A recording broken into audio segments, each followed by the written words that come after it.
Good evening once again. I'm your host, Selwyn Collins of CWS, Conversations with Selwyn. Our guest tonight is Colin Patterson. Colin, how are you doing, my friend? I'm good. How you Well, doing? you uh, you are live, and you're on you're this the side of me actually right now. Before we get on, I just want to explain something. We're trying to get your lighting done properly. Um, right now, there's a little bit of darkness on your left. I don't know if that can be fixed. Can you want to take a moment to like sort of illuminate that area and then come back on? It's you saying it's too dark Yeah, so to your left. to my left? Yes, to your left. So while Colin takes care of that, How about now? um, it's a little better, a little better. Maybe you should move a little bit to your right. How about And now? okay, that's much better. Let's try that. Okay, thanks for the patience. I'm going to put you live. So this is Colin Patterson, as I mentioned early on, a son of our soil. Um, I want to tell you a little bit about Colin. Sergeant Colin Patterson is member of the United States Army Reserve and is a native of Georgetown, Guyana. Was born 31st of May 65. He entered the Army on November 1st, 85 and attended basic training at Fort Dix, New Jersey, and personal administration advanced individual training at Fort Benjamin, Harrison, Indiana. Upon completing personal administration training and reporting to his force duty station, SGM Patterson reclassified as a transportation management coordinator. Throughout his 27-year career, SGM Patterson has served in every enlisted leadership position, serving as a squad leader, section sergeant, detachment sergeant, operations sergeant, force sergeant, sergeant major in command, sergeant major. Uh, Colin, there's so many there's many more, but I would like to give you an opportunity to tell us about yourself, about who you are, and so I don't want to read too much into this. So let me start by saying, Sergeant Patterson, um, when did you first thought of becoming or joining the military?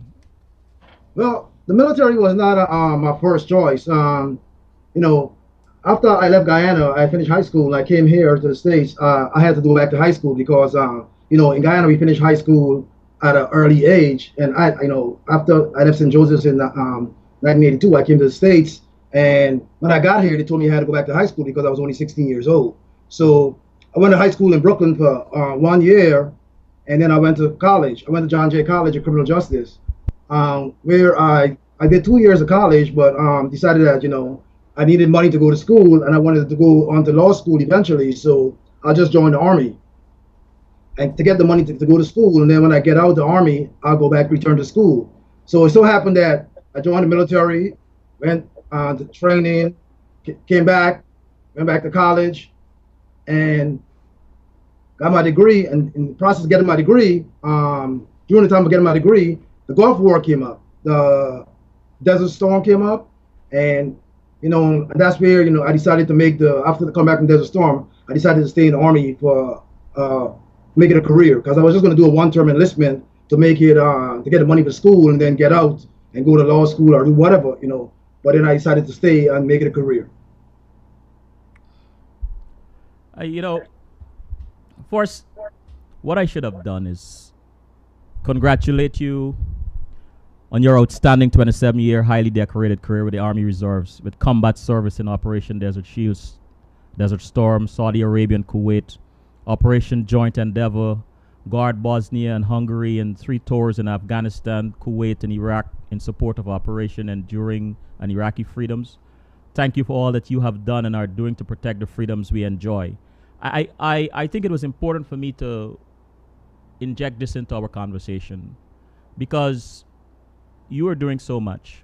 And In our private conversations, you've mentioned the importance of leadership, the importance of mentoring. And it is my hope that that comes out here tonight. So, first, congratulations, my brother, and thank you for your service. Now, in Well, addition, thank you, Sally. But I tell people this. I'm not looking for accolades.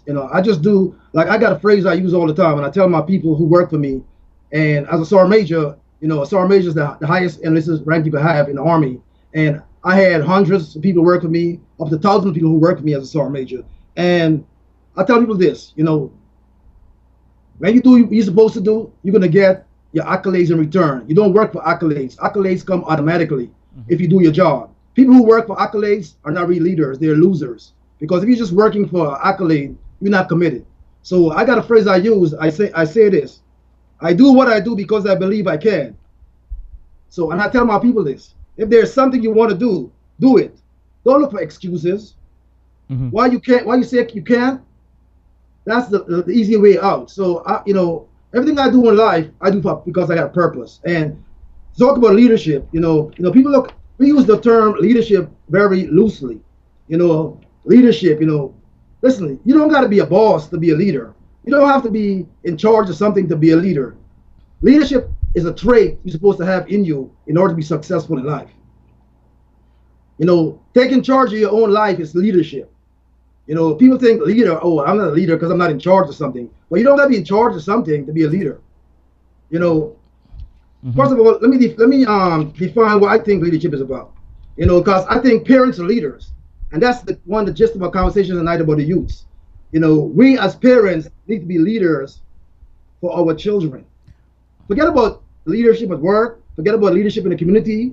Forget about all these, false prophets we got calling themselves leaders. You as a parent, you need to lead. That's the first stage of leadership. Okay? As an adult, we need to have the moral conviction, moral fortitude, moral compass, do what is right. And we need to instill in our kids that morality and adherence to the law are two cornerstones of success in a modern society. And that's what we as parents need to do before we can call ourselves leaders. Because you can be a leader at work, a leader in the community, but if you're not leading in your house, you are failing. You know what I mean? That's the basic leadership. You know what I mean? And that's the gist of our conversation about youth and leadership. Colin, Because I think Colin, in African American and African Caribbean community, I don't differentiate between them. I think we're all African Americans, whether you are from the Caribbean descent or whether you're from born American, you are an African American. Forget about all these labels, African Caribbean American and West Indian American. We are all African Americans because we live in America. And I see the African American community as a whole, which includes everybody of color. And Colin, I personally Colin, think that our current leaders Colin, today, can you hear me? Let me our interject. leaders in our community, our so-called leaders in the African American community. Can you hear me, Colin? Yeah, I'm hearing you. Okay, let me interject for a second because you're so eloquent and you have so much to say. My fear is that you cover my questions before I ask them of you. So I admire the passion and so on. The other thing I want to ask you is some patience, right? Is to indulge me a little bit. I want this show to be near to perfect tonight because my brother, I have so much respect for you. You have so much to say. The lighting, right? On your right, it seems okay. But before, when we did the test, it was fine. On your left side, I'm going to take a short break. See what kind of adjustments you can do in the meanwhile. Okay? Okay. I'm going to move the light to my left side and see. To your left. It's very dark. So I'm going to take a short break.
Okay, let's get started. It's a little better, my brother.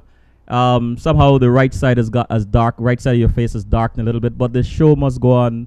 I don't know what has happened, but we are going to make this work here tonight. Um, Is it still looking dark? the right side of your face now.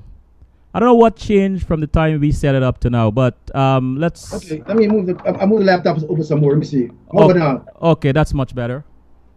Way better. Way better.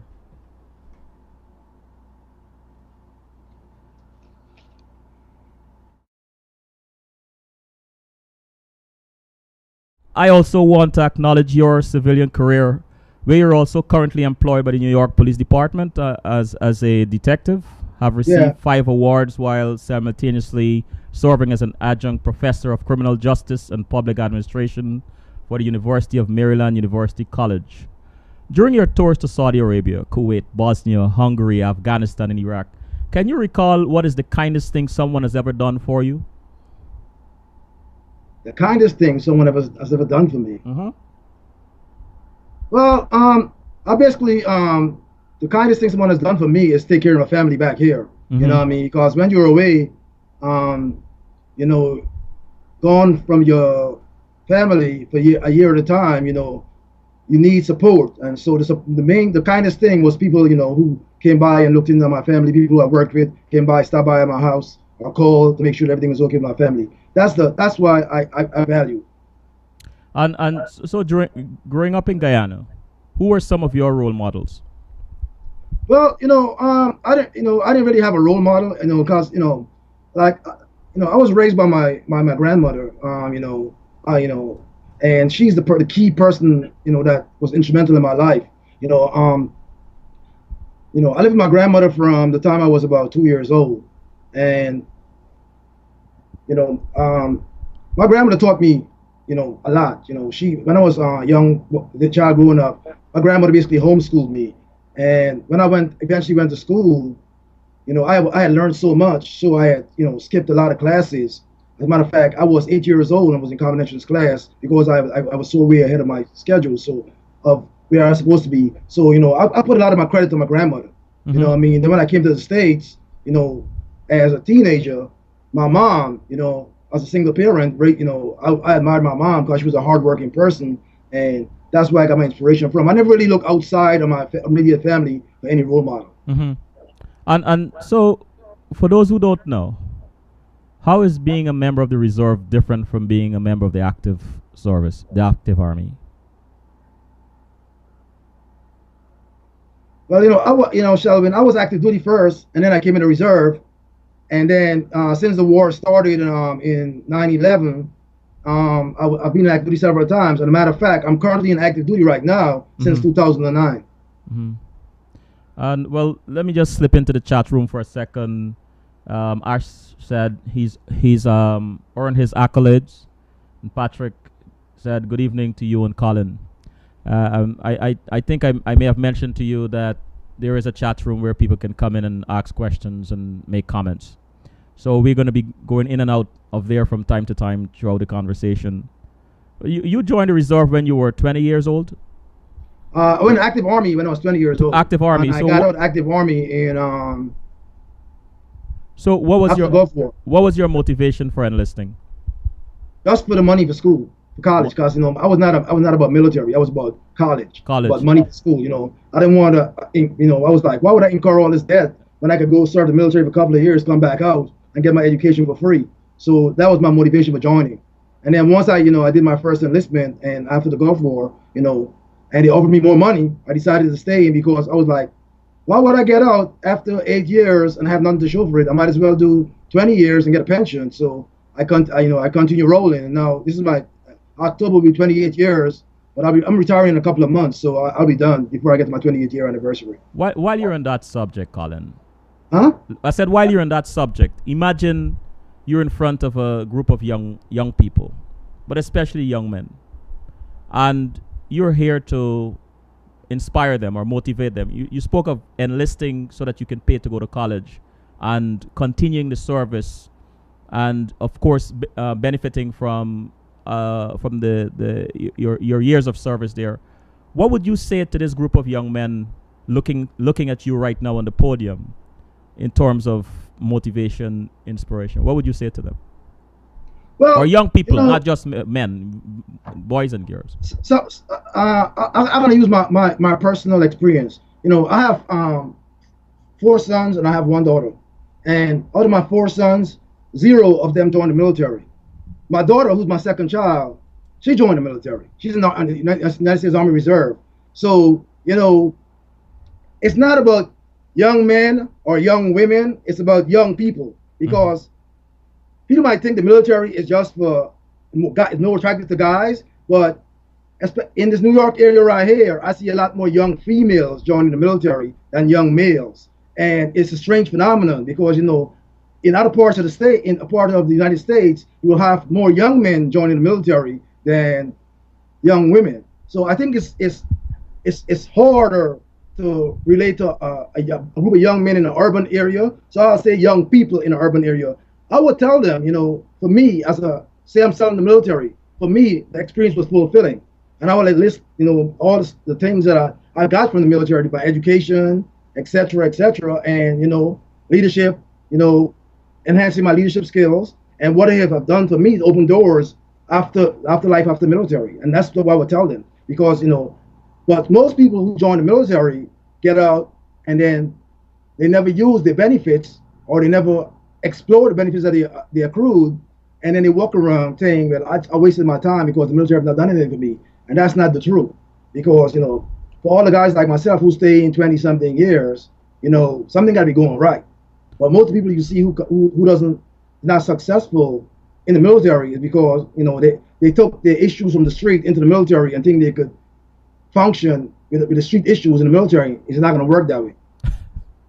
Tell us about a door that might have opened for you that surprised you because of your exposure or experience in the military. Well, the my teaching experience for University of Maryland. Colin, just a second. You see that position you're in? Wonderful. If you can lean back and keep that position, that is great. Excellent. The lighting is perfect. Beautiful. My teaching experience, I was trying for several years. I have a New York City teacher's license, and I have two master's degree, and I was trying for several years to get a job teaching. And everywhere I sent my resume, I wouldn't. Everybody was like asking for the PhD, the PhD, the PhD. So I decided to apply to University of Maryland, which has a lot of campuses on military bases, satellite campuses on military bases. And because I was a service member, that was one of the keys for them one of the key things that got me hired. You know what I mean? So that was one thing that the military worked to my advantage. I see. So what aspects of your career with the Army Reserves have most excited you thus far? The Army Reserve what? Well, what aspects of your career with the Army Reserves have most excited you thus far? Well, the Army Reserve is like a family because, these are citizen soldiers deal with on a daily basis. Even when you at the drill center on the weekends, or you at home, you're still in contact with your soldiers because, we all live in the same communities. So the best thing for me from being in the Army Reserve, it was a great experience. I was able to interact with my soldiers on duty and off duty, and they could come to me and call me anytime of the day, anytime of the night, and we would have discussions about personal things. And that's something when you're on active duty you don't really have because it's a full-time job. You're going. But because you're in the reserve and you're a part-time soldier, and you're in the same community with all your soldiers, you get an opportunity to interact with your soldiers on a daily basis outside of the military. So you can help them along with personal issues in their lives. For example, advice in school, advice on, other stuff. So that's the best part of being in the Army Reserve. That's what I enjoy being in the Army Reserve versus being active duty. Because active duty is very impersonal. It's just a job. You just go like a 9-to-5 job. You go home, and tomorrow you come back. In the Army Reserve, it's like you're in the community with all these soldiers. It's a family affair, and much more interaction. Can you help us understand what you do as a sergeant major and transportation management coordinator? Well, as a sergeant major, you don't have a job title. Your job title is a sergeant major. A sergeant major is a sergeant major.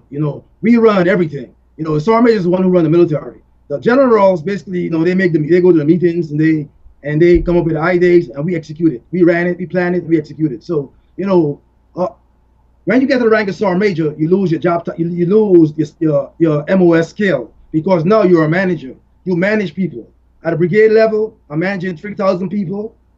At a battalion level, I'm managing 800 people. Division, you're talking 15,000.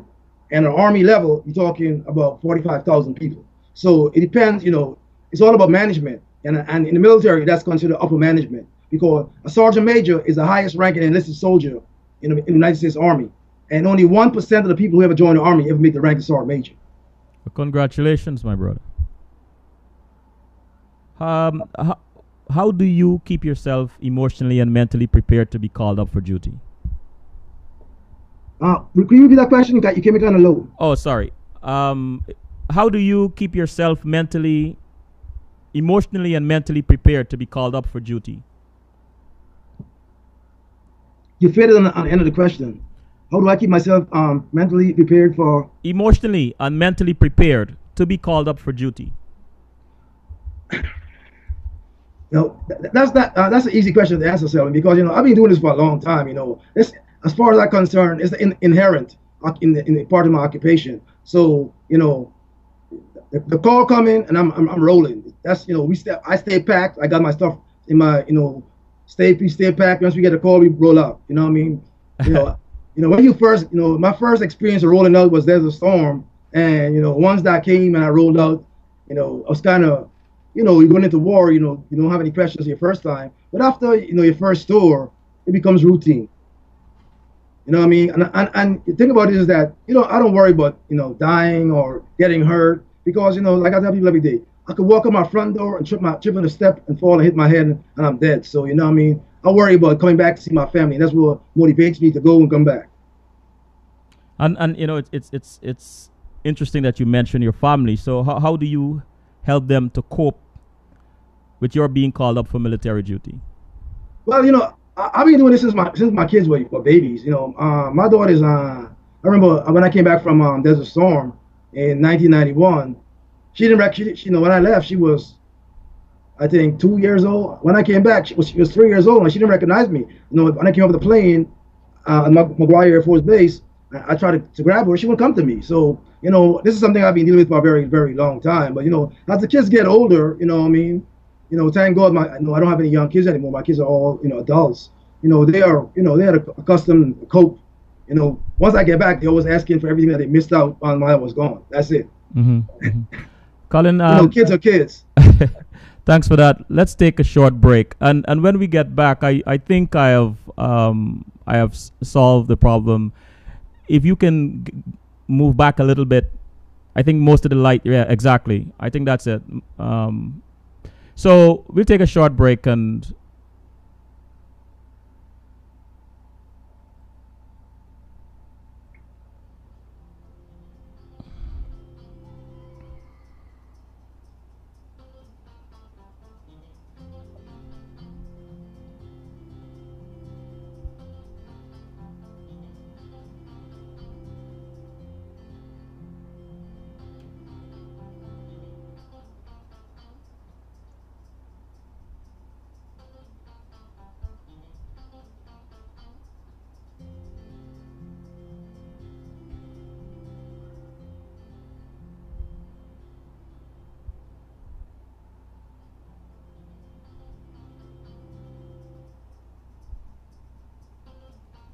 Barbara,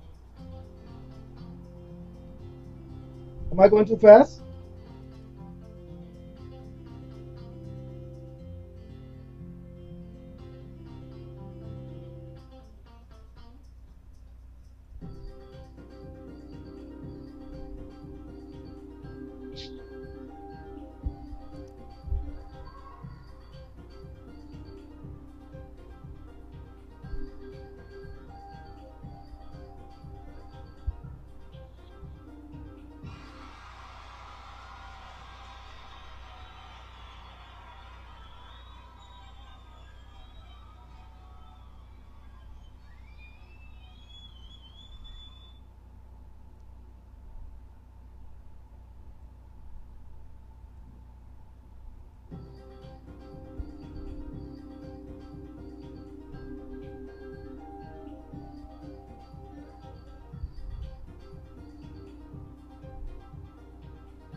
We're back. Colin, I'm here. are you okay, my brother? I'm good. I'm rolling. Right, let's roll. Wonderful. We got an hour more to go. Let's do this. Patrick in the chat room said, asked, do you have a law school in your future plans or after retirement? What I plan to do after retirement? Do you have law school in your future plans after retirement? No. I changed my plans. Right now I'm in school. I'm doing a doctorate. Matter of fact, I'm doing a doctorate in Homeland Security because Homeland Security is a new phenomenon. So I should be retired in the military by the end of the year, and from the NYPD early next year. So my plan is to finish my PhD. I'll finish all the classes next year, and then I'll finish this dissertation by 2015. And once I'm complete with that, I plan to either go back to teaching on the university level, or maybe I'll do something for the government, State Department, or somebody in reference to Homeland Security. So, what appeals most to you about law enforcement? It's law enforcement. Let me tell you something, Selvin. I was not really into. My plan was to go to law school, but as a student at John Jay College of Criminal Justice, they have all these job fairs. So all different agencies come in because to hire from FBI, the DEA, U.S. Marshals, NYPD, all the law enforcement agencies come in every year and they do job fairs there. So as a student, once I was a student there, I applied to several federal agencies and state agencies because the career is a pretty good career. You do 20 years and you're done, and you start drawing your pension immediately, and then you could do whatever else you want to do after. So for example, you start at age 20, at age 40 you join a pension for the rest of your life, and then you could really embark on a second career. So that's what really attracted me, not the field. I wasn't interested in becoming a special agent or calling was law enforcement, but I was in the field of criminal justice, so I figured, okay, that was a stepping stone to law school. Let me just get this job and do work in the field, and and then once I finish with that, I'll head on to law school. But I didn't start out as a police officer. As a matter of fact, I started out my first job in law enforcement. I was a correctional officer. I worked in the federal prisons. Oh. Yes, I did. I worked in the federal prisons, and I worked there for several years, and because I was the entry level first person who offered me a position. And whilst in the federal prisons, I applied to several other federal agencies, and I got hired by the DEA to become a special agent to work the war on drugs. But I turned that down because they was going to send me to the southwest border on Arizona or Texas, and I don't speak Spanish, so I didn't want to go out there. I wanted to stay in New York area because I had my young kids here. And so it so happened that the DEA had a policy where you had to leave out of your comfort zone for a couple of years, then you could eventually transfer back to New York. So I turned that down, and I went to the NYPD. And today, I've been in the NYPD now. I'm going on 20 years, and I'm about to retire next year as a detective. And I think it's a very fulfilling career. I've seen everything. The World Trade Center coming down. Homicides, shootings. Because as a detective, we investigate everything. So was that a difficult decision to make, not to go? Listen, let me tell you something. When I was, at first, when I was immature, I was making a lot of decisions for me, and I wasn't thinking about anybody else around me. So as I got more mature, I decided to realize that it was creating problems. It caused me a lot of problems because nobody in his life is perfect. Everybody makes, errors, and I realized that, I need to make decisions that benefit everybody, and it's good for everybody, including the kids and everybody around me. Because when you start making decisions and you're not thinking about everybody else involved, that's when it causes problems. Gotcha. With every success, you got trial and hardships, and I learned, and became successful by using all these errors and trials and hardships that I had to make myself a better person, stronger person. Which brings me to Patrick's question in the chat room. What would you say helped you discover and develop your leadership skills? Could you repeat the question? You came in kind of low. Sorry. What would you say helped you discover and develop your leadership skills? Selvin, I think, some people are born with a certain amount of leadership in them because, I can recall as a kid, a young boy, you know, I was never a follower. I was always, basically a loner when everybody was doing what was hip or, what was, for example, in New York, when I was a teenager in New York, everybody was, I was going to school, and everybody, and all including my own brother who's dead today, and my cousins, they were all, involved in stuff. And it was like, yo, you going to school? Or are you going to work with the men? I was like, dude, I'm going to keep doing what I do, and you do what you do. You know what I mean? And so I think, because I was raised by my grandmother, and she instilled in me a lot of values about, doing what's right. That would make me really easy for me to choose the right decision, make the right decision in life. You know what I mean? So I guess that upbringing is what really was the cornerstone of me bringing out the leadership that was inherent in me, but from having a great basic foundation, which was instilled in me by my grandmother. What's one talking about her? Because I really do believe in respecting the elders. What is one principle she has taught you that has really helped you throughout your life or stuck with you? I didn't. You give me a very, very low sound. Okay. Could you turn the volume of your mic? The volume is up. Could you check your computer and see if your volume is up? Because the volume is way up. Yeah, mine is way up too. I don't know. Okay, all right. Let's try this again. Talking about your grandmother, is this better? Yeah, it is better. Okay, now, yeah. good. Talking about your grandmother, what is one principle she has taught you that has stuck with you throughout your life, that has really helped you? You faded out again.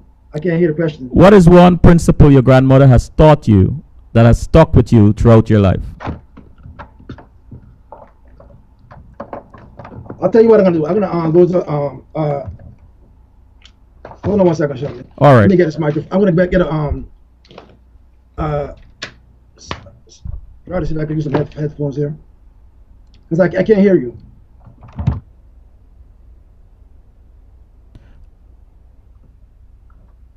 Okay. You want me to take a break because your camera is shifted and it's cutting off the top of your head. Because your camera shifted. Let's take a break. Your camera shifted and it's cutting off the top of your head. Okay. Yeah. Let me see if I can get some because I can barely hear you. All right. I could get a different audio. Hold on.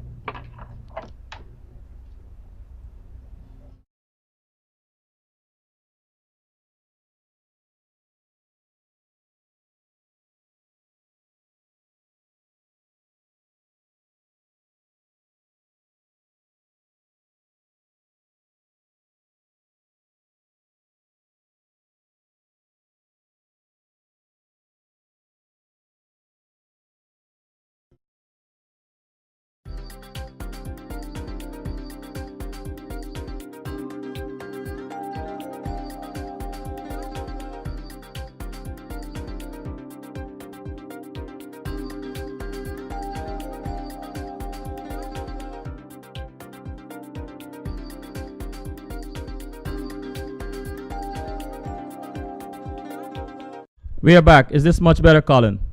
Okay, I can hear you loud and clear now. Okay, wonderful. So, I was asking you, talking about your grandmother, because I have utmost respect for the elders. Is there one principle that she has taught you can remember that really served you well throughout your life? Well, my grandmother always told me, never covet anything you see other people have. You know what I mean? And that's one of the principles I kept for my whole life. I never let material things really, because a lot of people get caught up in trying to insatiable lust for material things, end up leading them down the wrong path. And I never, was I lived that life, and I kept those teachings in the back of my head, and that's one of the reasons why when everybody else was going down the wrong paths, I stayed true to myself and listen and reminded myself of what my grandmother taught me. So that was one of the key things that kept me, when I see so many friends and people I knew, involved in illegal activity and got killed in the 80s and 90s in New York. I mean, I think that's one of the things that kept me on the kept me focused, remembering my grandmother teachings. Wonderful. What was the most common type of fraud you investigated? I do everything. I do homicides. I do financial. I do. I'm a general investigator. See, people are under the misconception that detectives in New York are specialized. We're not really specialized in the precincts. The only specialty detectives we have really is basically the narcotics and the robbery and the kidnapping, and then you have arson, etc. But the detectives who work in the precincts investigate all crimes, from somebody who died at home in their house, because I respond to every person who died at home in their house to make sure that it's not the person wasn't killed by their family member for insurance money. So we got to inspect the body, turn the body, and from larceny. So I investigate everything. I've been to every investigative school they have, whether homicide, sex crimes, auto crime, financial crimes. I've been to all the schools. So I'm what we call a general investigator. I can investigate any crime. So what are some of the challenges when dealing with informants? What are the challenges? Some of the challenges when dealing with informants. Informants? Mm-hmm. Informants let me say something. Informants are gamers. They try to game the system. So they're gonna try to come over and it's all about money. That's the main focus. So you gotta have some kind of street knowledge to deal with these people, because they would con you out of your money, and then you will be in serious problems with the police department. So that's one of the issues you got to be very wary of. But I always tell people, for me being in NYPD, for people from Caribbean background, when I went to the NYPD, it was, very few of us, and, today I must say that, they're finally diversified the department where you have, police officers from basically every ethnic group, every community, every Caribbean island as members of the NYPD.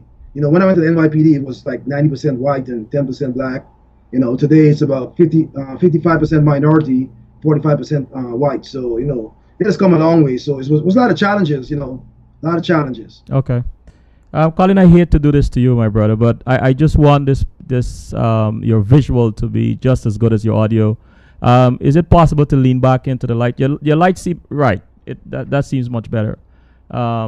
Okay. Wonderful. If you're comfortable there, fine. If not, we can. I'm good like this. Okay. Okay. Good. So, how does being a sergeant major in the Army Reserve make you a better police detective? It doesn't make me a better detective. Let me tell you why. It makes me a horrible detective, because in the Army, I'm accustomed to being in charge of people. A lot of people, thousands of people, and I come to the NYPD, and I got to answer to a detective sergeant who is, the difference with NYPD is that you don't got to be everything for promotion is a test. So you choose if you want to be a supervisor, or you choose if you want to be a detective. The tracks don't interlock. Because you can be as a detective, you get the same pay as a supervisor, but you don't supervise anybody. Mm-hmm. You get a supervisory pay, but you don't supervise anybody. You supervise your cases. And the problem is you got a supervisor over you who might not have never been a detective. So for me, the challenges was like dealing with people who have no leadership skills. After being in, having a lot of people work for me, and I come to the NYPD and I might have a supervisor, and I'm looking at this person and saying, this person is lacking, because I know what it is to be a leader, and this person is really, really lacking. So for me, I had to really dial back a lot of times, so I won't get myself in trouble, because, hey, you're not in the military, take the sergeant major hat off and, play the role you're in. That was one of my challenges. So that to me is a leadership skill, to adapt to your environment, wouldn't you say? Well, yeah, and that's why at times you got, but let me tell you something. When you're accustomed to leading all the time, mm-hmm. no matter how good you are as a leader, when you see it wrong and you know what right looks like, even if you're not in a leadership position, you're gonna want to speak on it, because that's how you train. Right. You know what I mean? And sometimes you gotta be okay, because it's like a spontaneous reaction. Been doing it so long. I've been in leadership positions since I was in the military, since I was I was 1990. So this is what 20 something years in leadership position. So it's hard for me not to speak on stuff when I see it. So I got to give myself reminders all the time. This is not the military. This is the NYPD. You're gonna get yourself in trouble if you don't tone it down and watch what you say. As long as you're respectful of what you say. Because some people, in the military, you could critique people, and you could. That's what we do as sergeant majors. We correct everybody, correct generals, correct colonels. That's our job. We keep the good order and discipline. In the NYPD, people are very egotistical, and they feel challenged if you question them. So that's the difference between a military organization and a political organization that's paramilitary. The military, everybody know what the roles are. They know the roles of sergeant majors. They know our job is to eat fire and breathe smoke. So we go around firing people up. But if I do that in NYPD, people won't take kindly to that, and they would really, somebody in the South Bronx working while I live in Staten Island. I'm listening to you and respecting your leadership skills and your experience and so on. And I'm wondering, when you have a witness who's scared to tell you the truth, how do you motivate them? First of all, Stelvin, after you're doing this for a while, you know when people are lying to you. Okay, it's simple. It's simple. So how I motivate them? I say, have a nice day. I'll be back.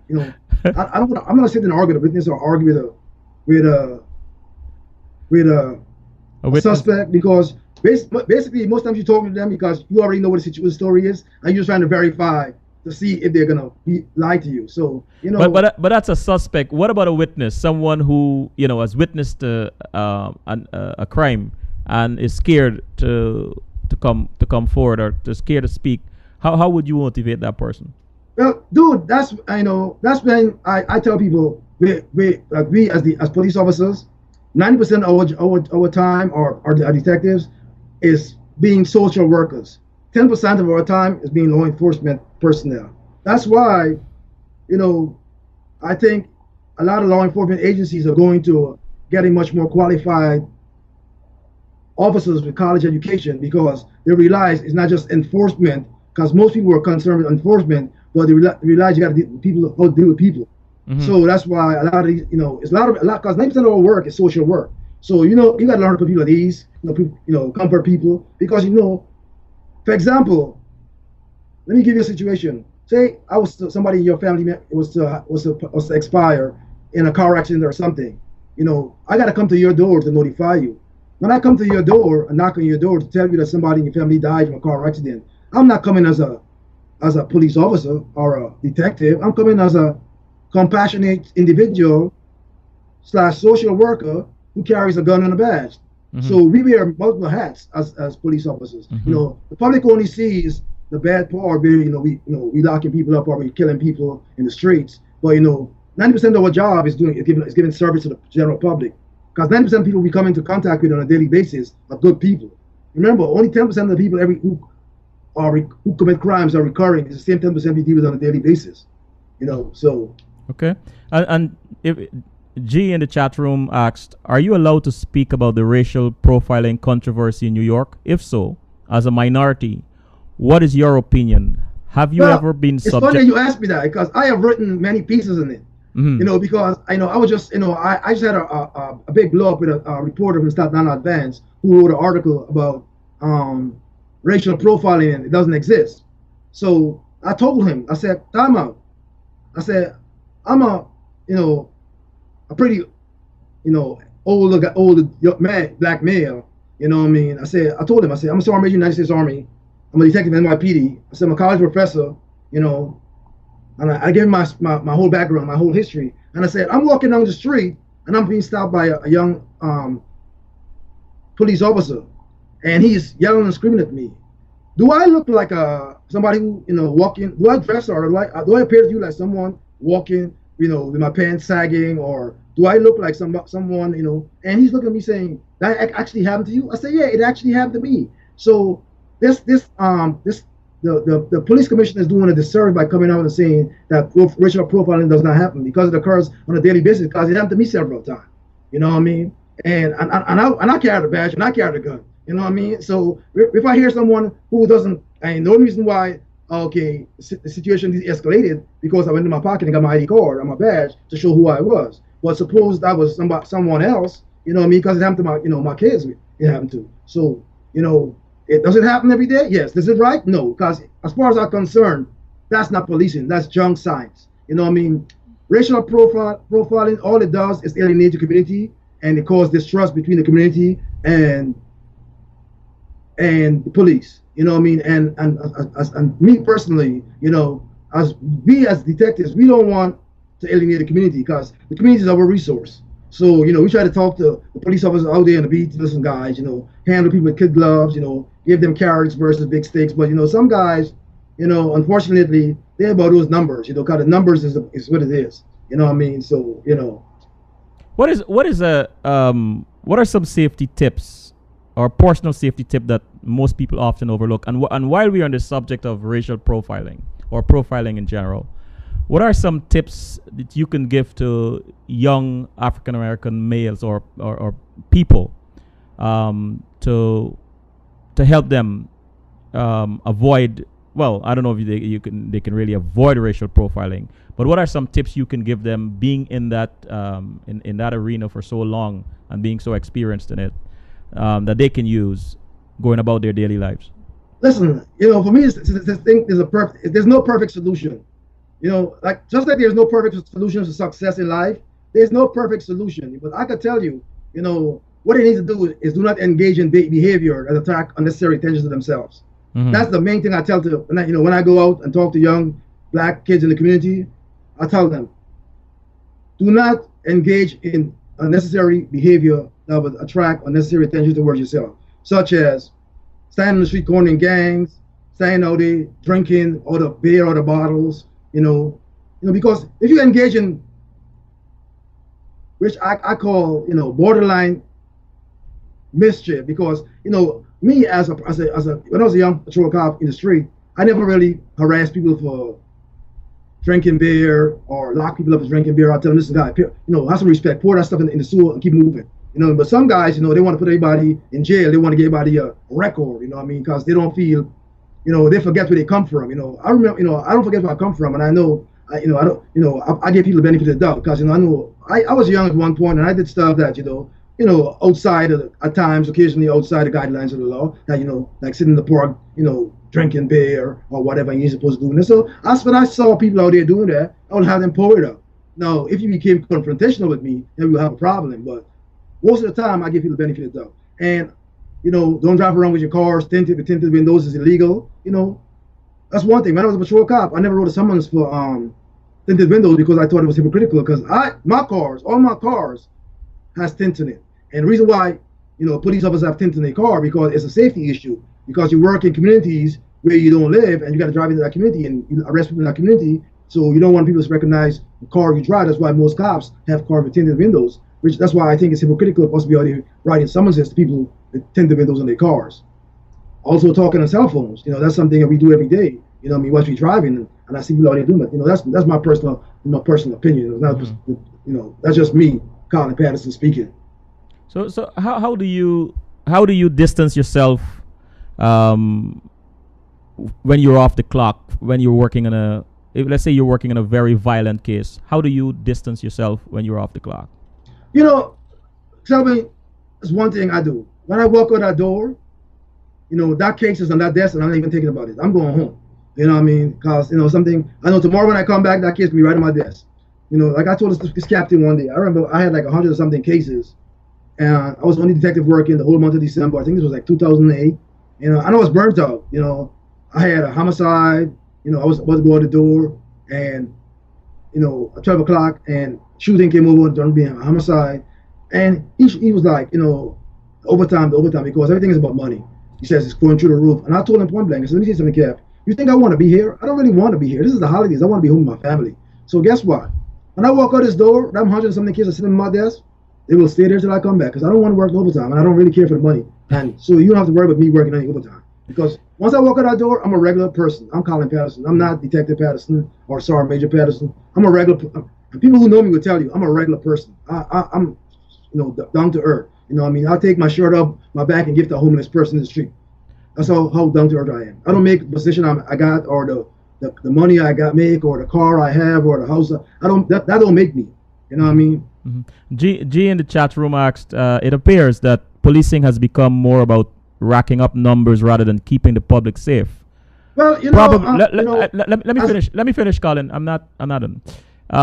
Probably rhetorical, but why does a police force have to create crime to justify its existence? I don't think they create crime to justify its existence. Crime is something. Listen, I mean, the police is a necessary evil. Okay? Do the majority of cops out there are bad cops? No. You got a minority of cops out there, do very heavy-handed.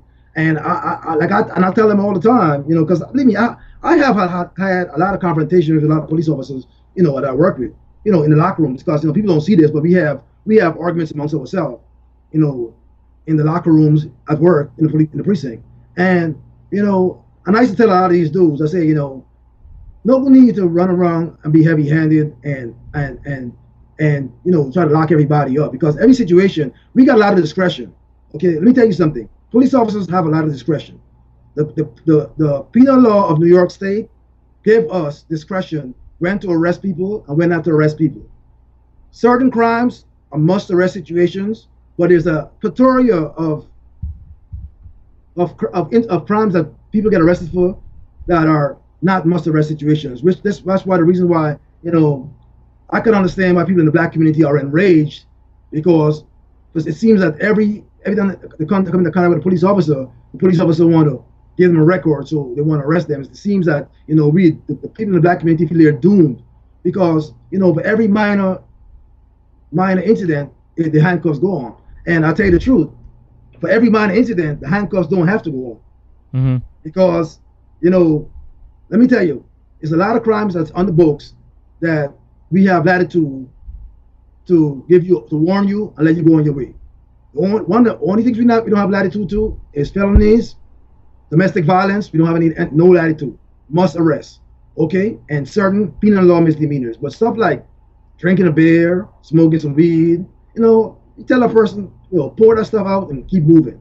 You know what I mean? But some guys, for them, they see the public as a number, because the number is every arrest is approximately 8 hours worth overtime. So that's for me, overtime is like $75 an hour. So if I'm a money hung, like some guys are, that's what they see you as. They see you as a number. So I'm giving it to you guys that give you the gospel. That's what it is, basically. A lot of these guys live in Long Island, live upstate, they got these big houses, they got these fancy cars, and they want to pay for it. So guess what? They pay you do something stupid, they're gonna make that payment, a car payment or a house payment off of your back. So they see you as a number. And that's basically what it is. Some listening to you here tonight might be wondering, Colin is speaking so candidly about the culture in the police force, NYPD, and might be wondering, are you not concerned or scared about your own personal retribution from within among your ranks?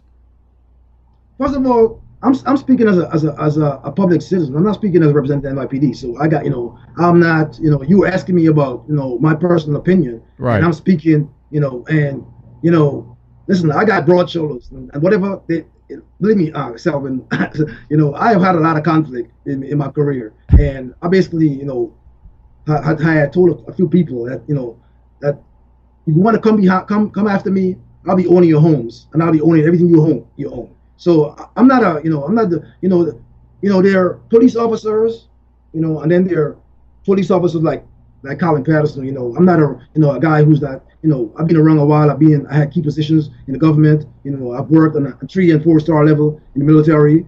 So I know quite a few people, and I know what my rights are, and I could maneuver the system. So I don't let that stuff bother me. I just do what I got to do, and because you know something. I always tell people this: if you're doing what is right, you should not be looking over your shoulder. If you're doing something that's illegal, is when you should be looking over your shoulder. So I don't look over my shoulder about nothing, because I think I'm doing what's right. I hear that. I'm giving you my opinion, and that's why it is. Colin, your topic statement, or one of them for the show, is why education is not enough. But before you answer that, I want to ask you this. I want to actually state this. In addition to your career accomplishments, I admire how you continue to distinguish yourself academically. You hold a master's degree in public administration from Marist College, a master's degree in criminal justice from University of Phoenix, a bachelor's degree from Metropolitan College of New York, and you're also a candidate for a doctorate in Homeland Security in North Central University, Prescott, Arizona. Congratulations, my brother. Who are some of your influences today?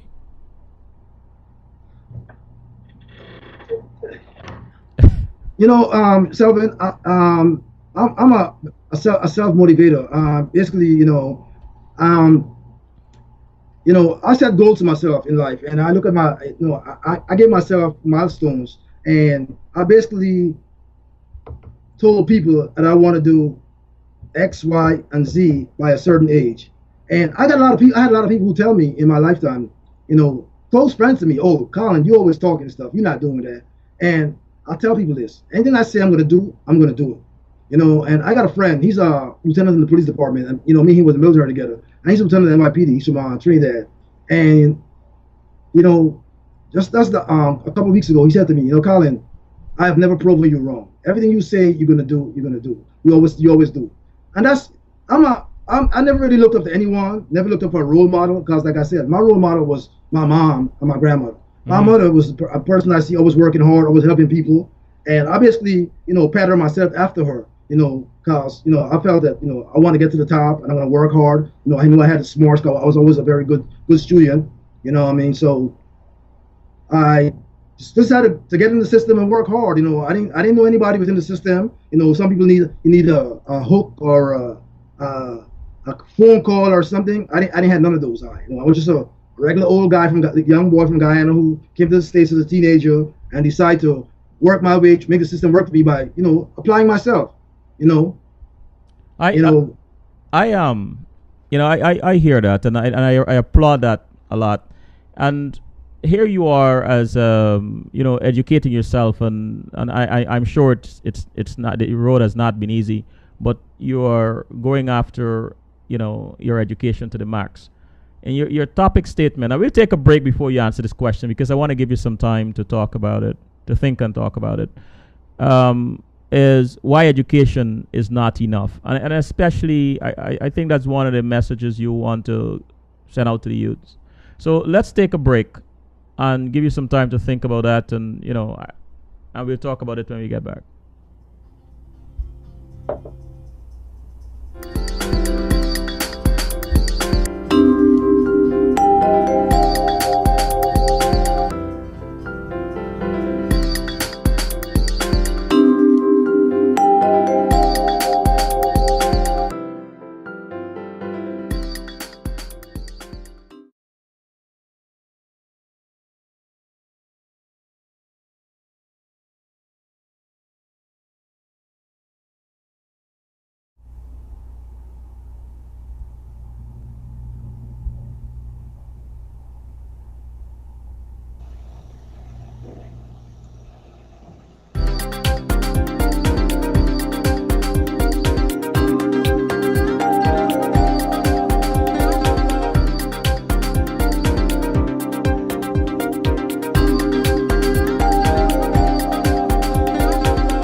We are back.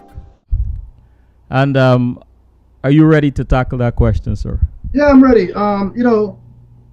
Everyone thinks that, I get out of high school, I go to college, and that's the key. I can tell people every day, there's no secret recipe to success for all the young people. It's not something, success is not something you go in the kitchen and cook up, or because you got a degree, you're gonna automatically, graduate from college and make a lot of money. In our society today, which is sad, I got some statistics here, I want to share with the audience. We have approximately 34,000 citizens in the United States with PhDs who are on food stamps. And we have also another 294,000 citizens with master's degrees receiving food stamps. And that's a fact. So people think that, parents think that, college. Yeah, college is the stepping stone, but that's not the basically key to success. Because it's a lot of, right, especially right in our current economic situation.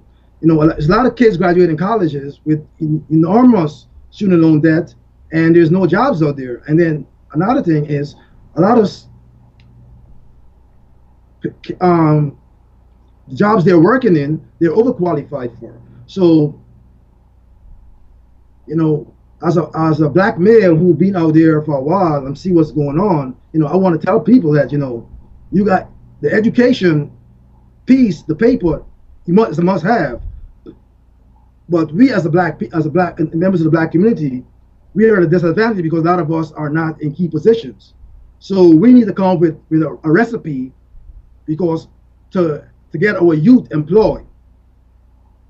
For example, a lot of jobs today are asking young people coming out of college to possess leadership skills. Well, most young people don't have any leadership skills coming out of college or high school. They would say, okay, how do I do that? So, I guess I can't get this job because I don't have, most of the employers are asking for leadership skills. And, and how could we how could kids, everybody's asking, well, how could we give our kids, our children, how could they acquire these skills? So, I got a few suggestions that I want to, put out there for people, Go ahead. So they could, when is the time, when they have the time for their child to get a job or to college, they could channel their children in these directions. So the children would, because I personally feel that the leadership that a lot of these jobs are asking for are just artificial barriers to keep certain people out and to keep that glass ceiling up there. So me personally, after studying the topic and looking at it, asking what can we do as a community to ensure that our graduates get appropriate skills that will make them employable, because most of these employers are asking for leadership skills.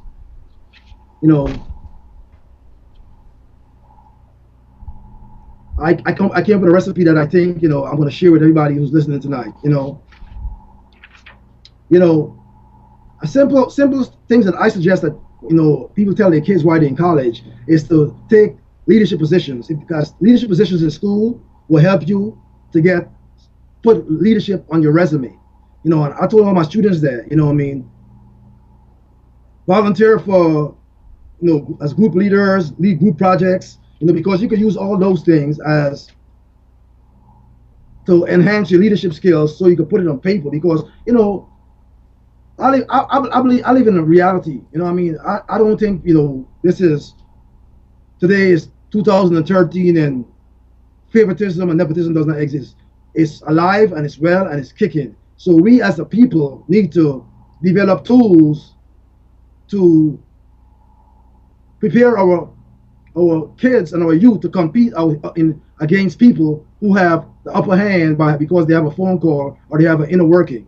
And the simple things that I would suggest to them, the kids out there, is to take specific courses while they're in school, even if it's not about leadership, even not pertaining to the degree. Take additional courses, because if you look around at a lot of these jobs, requirements, they're asking for leadership skills. And how would a 17-year-old child get leadership skill, or a 21-year-old child get leadership skill graduating from college if this is their first job they're going to? Mm-hmm. So I just wanted to make some suggestions to people who are listening, what they could do with their children while they're in school, about how to attain leadership skills by volunteering for the student government, being project group leaders, obtaining certifications, because some schools do offer, or for example, the government offers certificates in leadership that a college student could also take, and that would qualify them for a lot of these leadership positions that a lot of these employees are asking for. So like I said before, our positions of leadership in student organizations, because we got to train our people and teach our people, because this society is very competitive, and for our youth to make it, we got to get them all the tools. We got to put all the tools in their toolboxes. And anyone out there who wants this information, I have it on digits. I could email it to you, because I can't really talk about it all in a short space of time. You know, Right. I'm willing to put it out there and give it to anyone who's who has a child in college who looking to enhance their leadership skills, because the more skills you have is more marketable you are. And it seems that today in our society, leadership is the code word. So that's why I want to talk about leadership. And Patrick said, your mom is a go-getter. Would you say you are like her? And did she push you a lot? Patrick said what? My mother's what? Your mother is a go-getter. Would you say you're like her? And did she push you a lot? Well, it's funny. I see what my mom did doing life, and I use that as examples. But my mom would tell you, as her oldest child, she never had to really guide me or push me, because I always had a mind of my own and always, had designs in my mind what I wanted to do in life. And I basically, like for example, when I joined the army, my mom didn't do anything. I just came home and told her, listen, I'm going to the army for a couple of years to get money for school. And she was like, what? And you're like, okay, if that's what you want to do, go for it. She never really put any obstacles in my way, and anything I decided to do, she supported me 100%. And I emulated myself, emulated my mom in everything she did, because I always saw her as a very hard working, from since I was a kid, a hard worker, and, always trying to do something to make life better for all of us. Not only me or my siblings, but my extended family, because my mom is about family.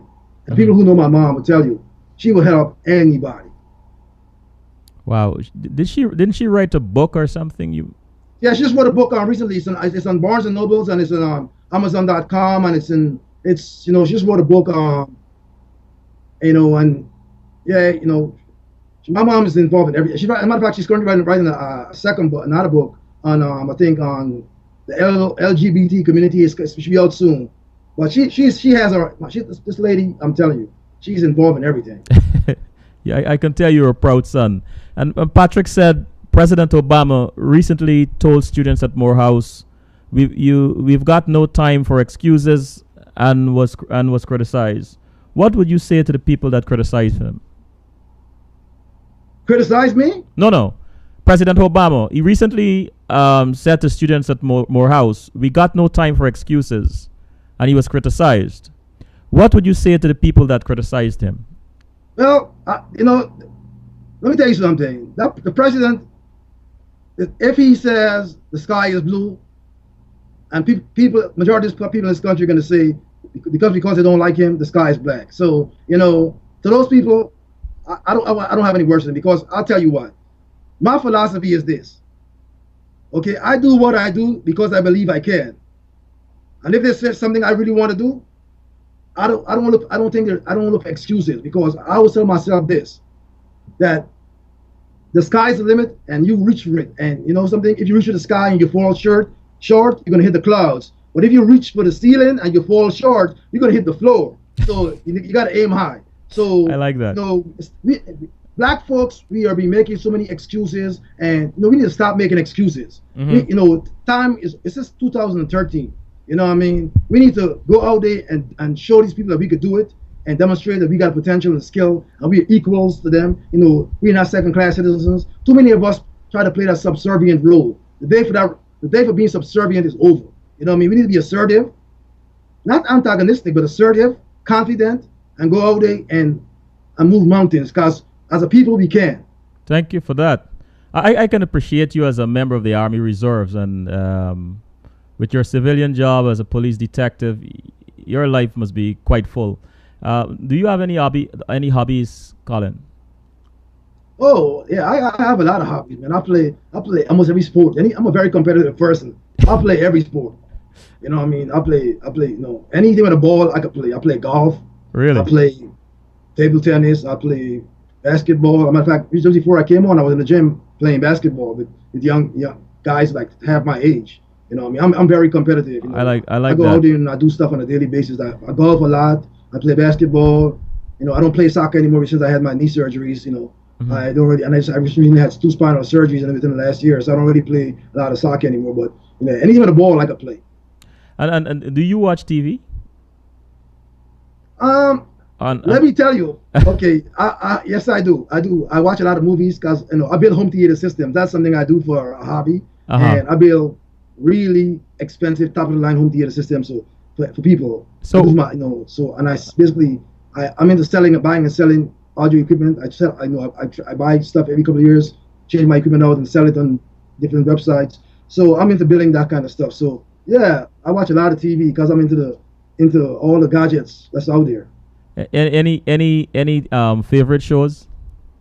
I don't really watch I watch a lot of political shows, news shows. I don't really watch TV shows Uh, because I'm not into American Idol or The Voice and this nonsense. No, those things don't it's not edifying. I watch political shows like Morning Joe. I watch some of the naysayers on Fox. I watch CNN. I watch a lot of cable news. Colin Cooper in the chat room asked, "What's the name of Mrs. Patterson's novel?"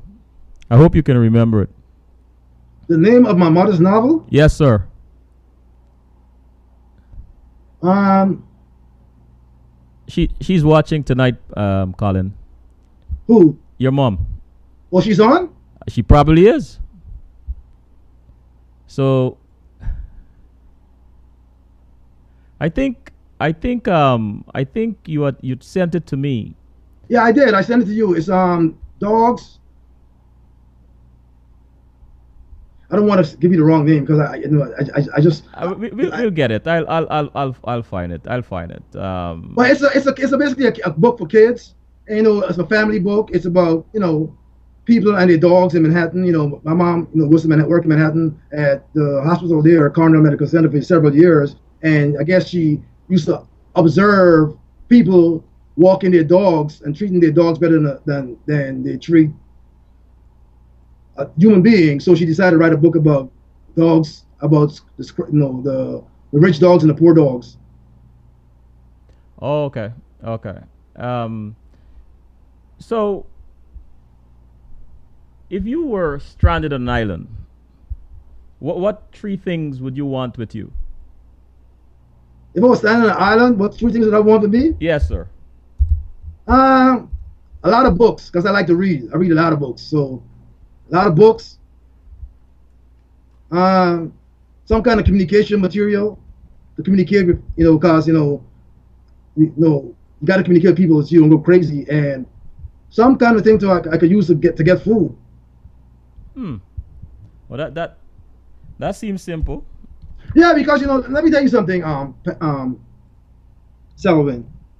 People who know me will tell you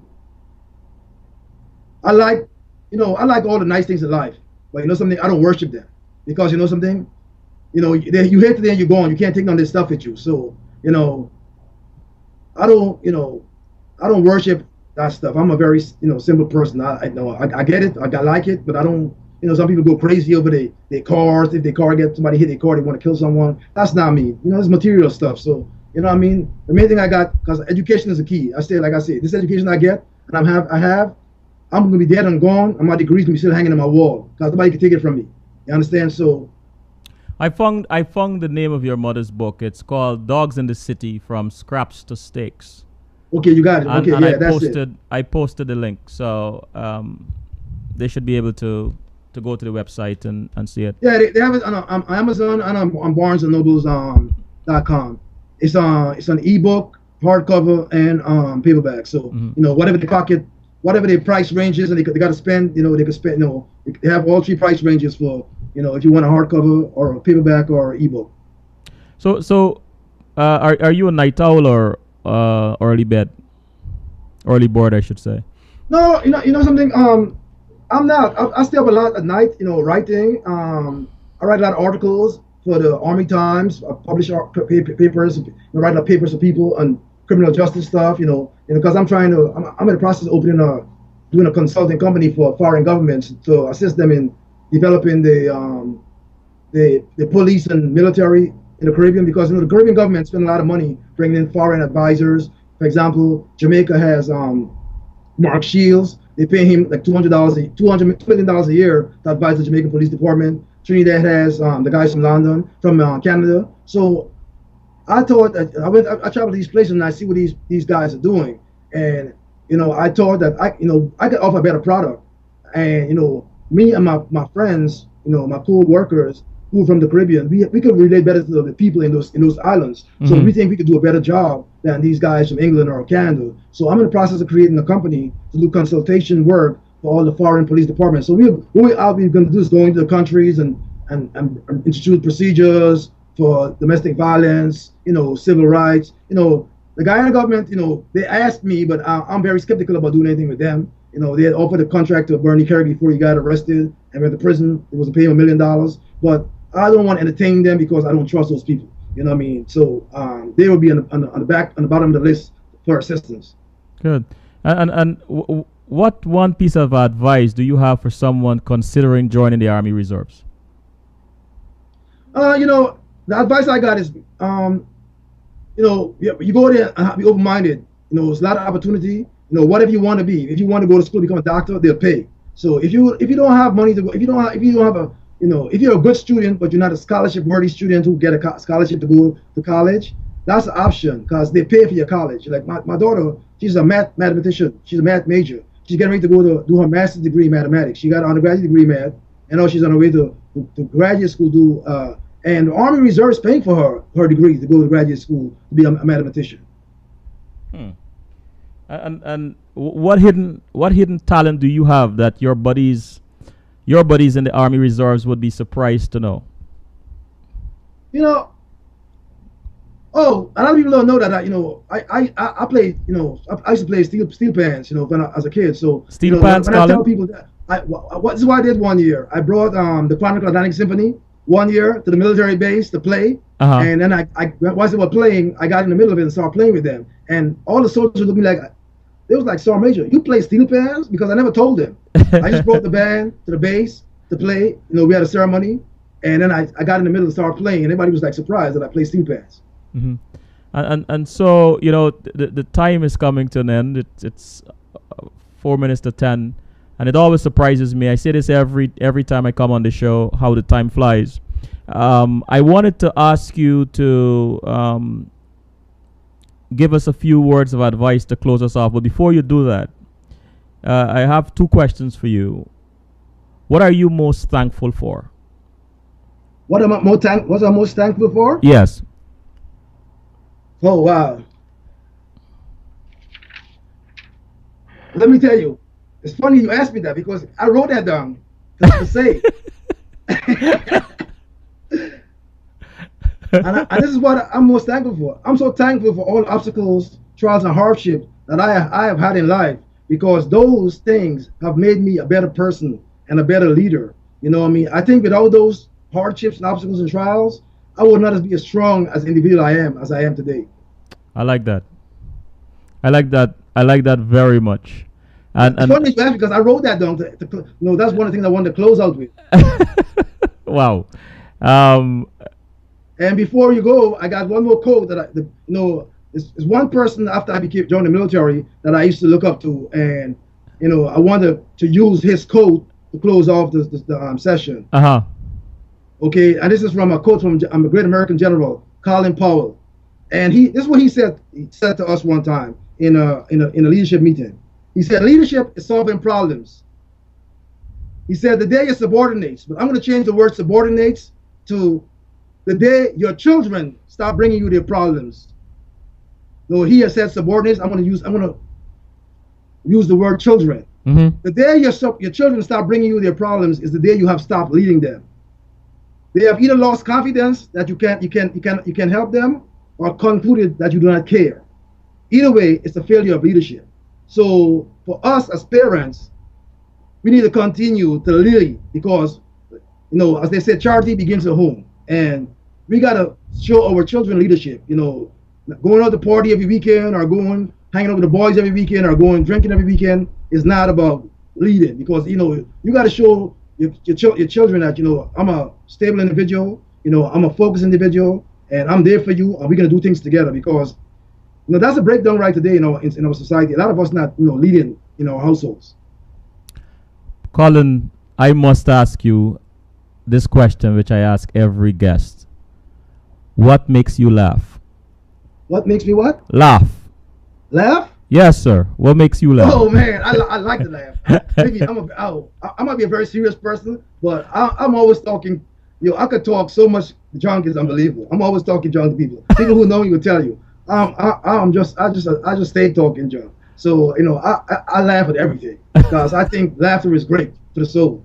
So as a matter of fact, I used to be in patrol, and I had a partner. We used to drive around in patrol, and I would show her stuff, and we would laugh the whole night. And before you know it, it's 8 o'clock in the morning, time to go home because you see so much funny stuff, and instead of showing putting a heavy hand in the situation, you could reverse the situation and just laugh at it and just keep moving and ignore it.